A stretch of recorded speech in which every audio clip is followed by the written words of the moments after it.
سمجھ لیا تو انشاءاللہ ہمیں دلچسپی پیدا ہوگی اور آئندہ پورے سال ہم قرآن کو پڑھیں گے. اور اگر جو نہیں پڑھ سکتے وہ کسی نہ کسی کا سہارا لے کے اسے سمجھیں گے. سمجھنے کے لیے اس میں تدبر کیا جائے, اس میں غور کیا جائے, اس میں فکر کی جائے کہ کیا کہہ رہا ہے قرآن مجید. قرآن سمجھنے کے لیے خالی یہ نہیں کہ وہ حافظ قرآن تو بہت ہیں, لاکھوں تعداد میں, یہ سمجھنے والے کتنے ہیں, رٹنے والے بہت ہیں. خالی قرآن رٹنے کے لیے نہیں آیا ہے, سمجھنے کے لیے آیا ہے, غور فکر کرنے کے لیے آیا ہے, تدبر کرنے کے لیے آیا ہے. آپ دیکھیں قرآن کی ابتدا ہے پہلے سورہ حمد. کتنی فضیلت ہے ان کی, انہیں سوچ نہیں سکتا. سورہ حمد وہ سورہ ہے 2 مرتبہ نازل ہوا ہے. سورہ حمد 2 مرتبہ نازل ہوا ہے.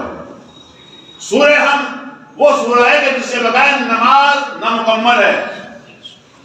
سورہ حمد کے بغیر نماز ہو نہیں سکتی. جب تک آپ نماز کے اندر سورہ حمد نہ پڑھیں نماز ہو نہیں سکتی.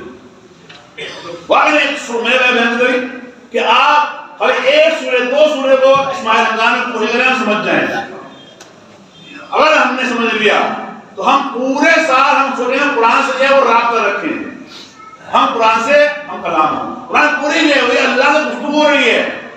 اللہ کلام ہے, یہ بندے کلام نہیں ہے, کسی انسان کلام نہیں ہے, نہ کسی نبی کلام ہے, نہ کسی امام کلام, اللہ کلام ہے. یہ ہمیں ہدایت دے رہا ہے, یہ ہمیں بلا رہا ہے اپنی طرف. سورہ حمد کیا سورہ 7 آیتیں ہیں جیسے وہ سمجھا جاتا ہے.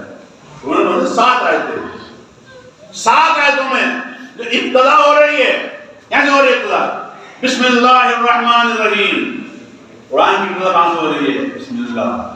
یہ ہمیں کیا متوجہ کر رہی ہے, بسم اللہ ہم متوجہ کر رہی ہے کہ ہم مکمل طریقے سے جو بھی کام شروع کریں, اس کام کو یہ انجام دینا ہے. جو بھی ہم کام کرنا چاہتے ہیں ہم بسم اللہ الرحمن الرحیم شروع کریں, یعنی اللہ کے نام سے شروع کریں, اللہ کی مدد سے شروع کریں, اللہ کی قوت سے شروع کریں, اللہ کے اور اللہ کو گواہ بناتے ہوئے کام شروع کریں. انشاءاللہ وہ کام پائے تکمیل تک پہنچے گا.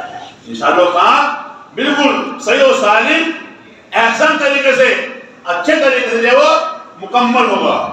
کب ہوگا؟ جب ہم بسم اللہ الرحمن الرحیم سے کام شروع کریں گے. یہ فائدے کتنے ہیں؟ ایک تو بات آ گئی ہے آپ بسم اللہ الرحمن سے کام شروع کر رہے ہیں. اب اس سے اس کا بڑا فائدہ یہ ہوگا کہ ہم کسی غلط کام کو نہیں انجام دیں گے.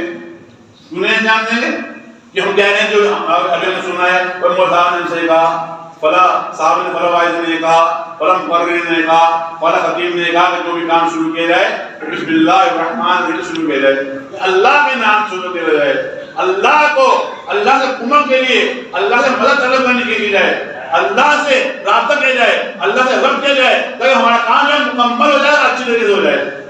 اب انسان حرام کام نہیں کرے گا, کوئی حرام کام نہیں کرے گا, انسان کوئی برا کام انسان نہیں کرے گا. اور وہ برا کام بھی کرنا چاہے گا, سن کیا ہے کہ ہر کام کو شروع کرو بسم اللہ سے.